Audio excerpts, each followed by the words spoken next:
వినాయక చవితి పూజా కార్యక్రమంలో ముఖ్యమంత్రి చంద్రబాబుతో కలిసి పాల్గొన్న MLA doctor Chadalavada Aravindababu.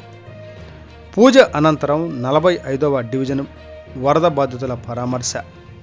Vijayawada collector కార్యాలయంలో శనివారం నాడు నిర్వహించిన వినాయక చవితి పూజా కార్యక్రమంలో ముఖ్యమంత్రి చంద్రబాబుతో కలిసి నరసరావుపేట ఎమ్మెల్యే డాక్టర్ చదలవాడ అరవిందబాబు వినాయకునికి ప్రత్యేక పూజలు నిర్వహించారు.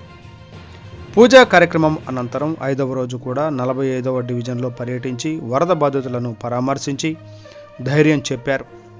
అడుగడుగున ప్రజలను పలకరించుకుంటూ ఎవరు అధైర్యపడవద్దని, ముఖ్యమంత్రి చంద్రబాబు పెద్దన్నలాగా అందరినీ ఆదుకుంటారన్నారు. వరద ప్రభావిత ప్రాంతాలను యుద్ధ ప్రాతిపదికన బాగు చేయడానికి కూటమి ప్రభుత్వం అధికారులతో కలిసి సమగ్రంగా పనిచేస్తుందన్నారు.